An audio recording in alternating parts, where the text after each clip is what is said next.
I've read about the prophecies about the Romans defeating the Persians and then afterwards them defeating.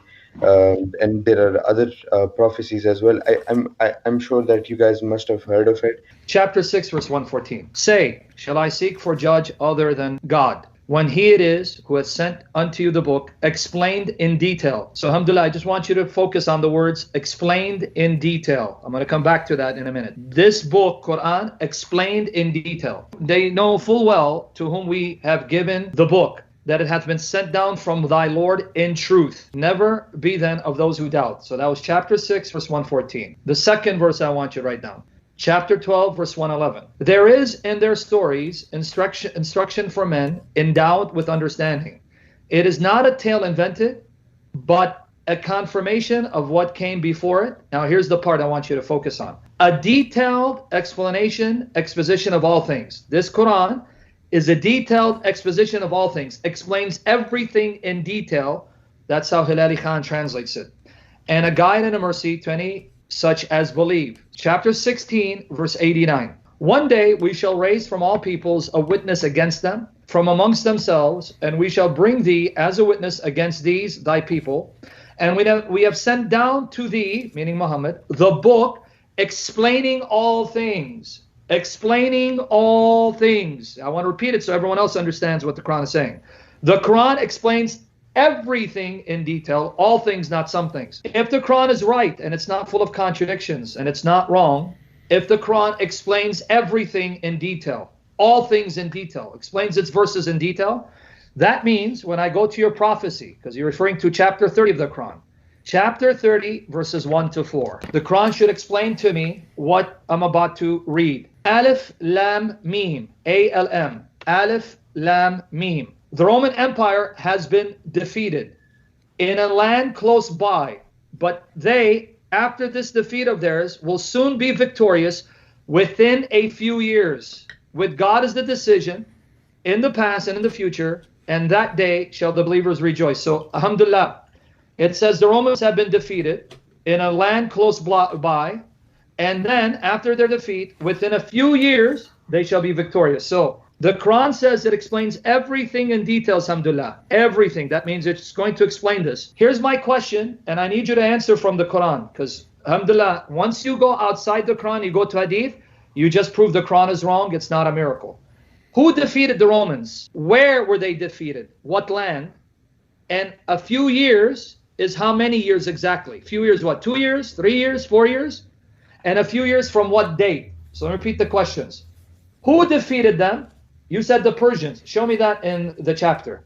Who defeated them? Land where? Land close by where? What land? Close by Turkey? Close by Russia? What land? How do you know? And then it says they'll be victorious in few years. Few years in what? 2 years? 3 years? 4 years? 5 years? If Allah's all-knowing, can't He give me the exact year? And a few years from what date? What's the date? Quran says it explains everything in detail. Please show me from the Quran the answer, because if you can't, then you prove the Quran is wrong. Okay. David, I want to know which translation you're using. Anyone you want to use, because the Arabic is clear. I was using Yusuf Ali. Okay, so wait, I'll just go back. I was using a translation on Quran.com. If you go over there, and if you look at the fourth verse, you can say that in the translation it is written within 3 to 9 years. That's not the Arabic. The Arabic doesn't say that. That's them adding their commentary. So, ladies and gentlemen, just to recap here, Abdullah is saying that one of the evidences, one of the proofs that Muhammad is a prophet is that he gave a prophecy about the future. So he predicted the outcome of a battle. So we're supposed to take this as evidence. Obviously, if we're going to take this as evidence, then we have to examine it and see whether it is really actually good evidence. Sam went to the Quran and pointed out that the Quran says repeatedly that it's all explained in detail. And yet, if you go to the actual verse, it's completely unclear. It doesn't say who's going to defeat them. It says few years, but not few years from when. And so Sam is pointing out that if you just go with the Quran, you wouldn't know what in the world this is talking about, and therefore you wouldn't know if it's going to be fulfilled. You have to go outside of the Quran. But that's Sam's point, that the Quran claims to be explained in detail, and yet you'd have to go outside of the Quran. Because notice, if you're just saying, hey, this group won, but later this group will win. This group will win later. I mean, you know, my goodness, if you have a war and wars go back and forth, and one group wins one and one group wins, you know, the next battle and so on. I mean, I could very easily make myself a prophet right now. I say, you know, last year the Pittsburgh Steelers lost, but at some point in the future, a few years from now, maybe a lot of years from now, at some point they'll win. You know, that's not going to be very strong evidence. These things happen like this. But here's the point. When we go outside the Quran, and then we have to start going to other Muslim sources to see what these passages are talking about and so on, we find things like, let's see this, if I can get up on the screen here. So notice what we have here. So this is from Jamiat Tirmidhi, 2935. It says right here, Abu Sa'id narrated, on the day of the Battle of Badr, the Romans had a victory over the Persians. So the believers were pleased with that. Then the following was revealed. So according to this, these verses, supposedly giving a miraculous prophecy of the future, were revealed after the Muslims already heard that the Romans had a victory over the Persians. Yep. So anyway, here's my point. Now, a Muslim can say this hadith is wrong. This Jamiat Tirmidhi 2935 is wrong, because this says that Muslims got this revelation, that Muhammad received this revelation about the Romans coming back and scoring a victory after the Muslims already heard about it. Right? So anyway, the point here is, if you're going outside the Quran, then you have to go to other sources. But we go to sources like this, and there's no prophecy at all that's been fulfilled. The prophecy in the Quran was revealed after they already heard about it. So you'll have to say, no, this is unreliable, and we'll have to go with other hadiths. And you could avoid this problem if the Quran simply did what it said, namely explains all things. And so anyway, the entire point of that was the Quran claims to be explained, but it doesn't, and therefore we have to go outside it. But when we go outside it, we find, you know, completely conflicting and contradictory hadiths. Which ones do we want to go? Which ones do we want to go to? The Muslim method seems to be: let me go to this passage in the Quran, give it the interpretation I want, say that it was revealed at a particular time when I want, and I'll go outside of the Quran, but I'll go to sources that confirm this. And even though his basic claim is, hey, the Romans were defeated, but, you know, they're going to get a victory later on, which anyone in history could have predicted. Anyone in history could have predicted that. And then we have to pick and choose the hadiths that we go to, because if we go to Jamiat Tirmidhi 2935, this says that these verses were revealed after they already heard about the Roman victory. And so the point here is, I understand that as a Muslim, you want to believe that Muhammad's a prophet and he predicted the future, but I have to say, this is the most common prophecy we hear about from Muslims. When we say, hey, what did your prophet prophesy? This is the number one, their go-to passage. And you go to the passage, and it's not clear at all what it's saying, and you have to go completely outside of the Quran. And when you go outside of the Quran, then you have to start picking and choosing which sources you're going with. And at the end of the day, it's just saying, hey, the Romans lost, but later they'll win. And so it's like, if this is the best evidence that Muhammad predicted the future and could prophesy, do you see why this wouldn't be very impressive to us? And that's my question. Dave, alhamdulillah, before you say it, I just want to, so the non-Muslims can see, this is assuming, because remember, when the Quran was written, the Arabic text, the vowel markings were added later. I don't know if many, even Muslims, are aware of this. Go online, you can download this for free, and I recommend you get this translation. It's called Quran, a Reformist Translation. It's free. They made it available for free as a PDF. I have the hard copy, and I got the PDF. Quran, a Reformist Translation.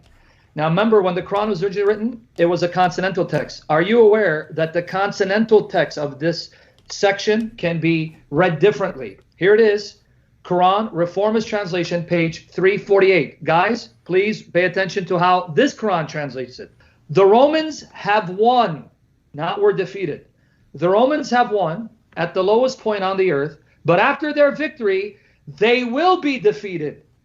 In a few years, the decision before and after is for God, and on that day, those who acknowledge will rejoice. Notice this translation say, the Romans were defeated, and the land close by, and in a few years they'll be victorious. And I repeat it again, this particular translation. The Romans have won at the lowest point on the earth, but after their victory, they will be defeated. Now, there's a note.